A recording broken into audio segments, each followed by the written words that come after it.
Pemirsa, inilah headline Indonesia hari ini. Kami rangkum berita-berita utama dan terpilih dari sejumlah media di Indonesia. Edisi hari Jumat 22 November 2024, kita mulai dari detiknews.com.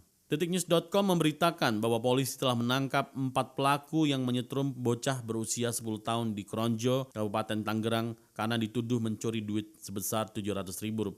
Keempat pelaku yakni C, J alias K, S alias C dan T kini telah ditetapkan sebagai tersangka. Kasat Reskrim Poresta Tangerang Kompol Arif Nazarudin mengatakan penetapan tersangka dilakukan setelah penyidik melakukan gelar perkara.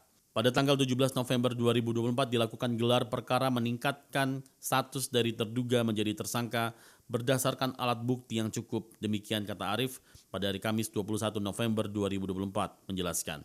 Pada tanggal 18 November 2024 telah dilakukan penahanan terhadap tersangka C, J, dan S dan dilakukan pemeriksaan kesehatan terhadap tersangka dalam keadaan sehat jasmani dan rohani.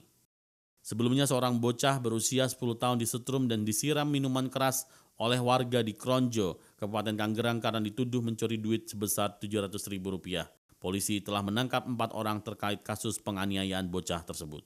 Masih dari Detik News, Wakil Presiden Gibran Rakabuming mengaku telah meminta Menteri Pendidikan Dasar dan Menengah Abdul Muti menghapus jalur zonasi dalam sistem penerimaan peserta didik baru atau PPDB. Gibran mengatakan jika bicara generasi emas Indonesia 2045 ini kuncinya ada di pendidikan, kuncinya ini ada di anak-anak muda. Maka pada saat rakor dengan para kepala dinas pendidikan, Gibran menyampaikan secara tegas sistem zonasi harus dihilangkan. Gibran juga menerangkan dewasa ini penting untuk mengajari anak-anak tentang pelajaran coding, programming, hingga digital marketing. Dia mewanti-wanti jangan sampai Indonesia tertinggal dari negara lain. Berikutnya dari antaranews.com memberitakan mantan Gubernur DKI Jakarta Anies Baswedan optimis calon gubernur dan wakil gubernur DKI nomor urut 3 Pramono Anung dan Rano Karno akan meraih kemenangan di kontestasi pemilihan kepala daerah atau Pilkada DKI Jakarta 2024. Anies berharap mudah-mudahan keberlanjutan program-program di Jakarta akan bisa berjalan dengan baik di bawah kepemimpinan Mas Pram besok.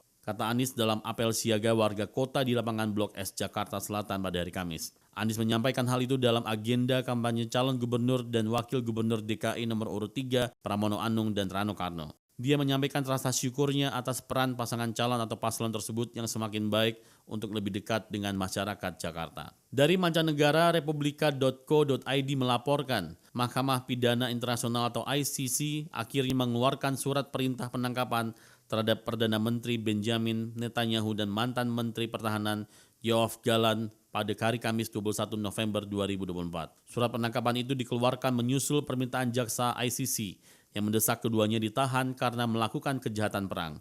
3 hakim dari Kamar Pra-Peradilan ICC mengeluarkan surat perintah tersebut dengan suara bulat atas tuduhan kejahatan terhadap kemanusiaan dan kejahatan perang yang disampaikan oleh jaksa penuntut Karim Khan selama keseluruhan agresi Israel di jalur Gaza. Dari arena sepak bola, tv1news.com memberitakan keberhasilan timnas Indonesia mengalahkan Arab Saudi di lanjutan kualifikasi Piala Dunia 2026.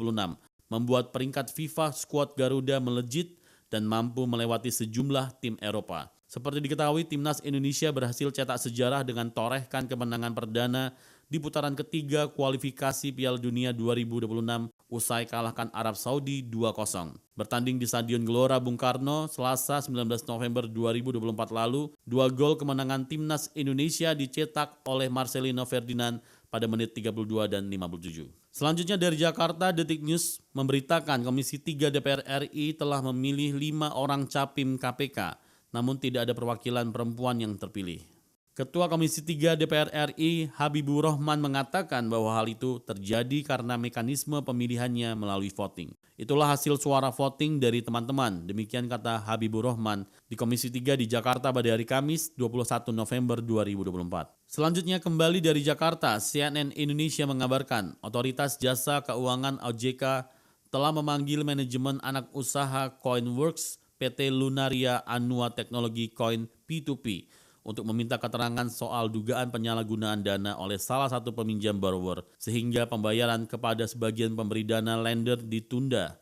PLT Kepala Departemen Literasi Inklusi Keuangan dan Komunikasi Ismail Riyadi mengatakan pemanggilan yang dilakukan merupakan bagian dari tugas OJK dalam melaksanakan pengawasan secara ketat. Dari berita olahraga tv1news.com memberitakan, Federasi Sepak Bola Dunia atau FIFA angkat bicara soal peluang timnas Indonesia bisa lolos langsung ke Piala Dunia 2026.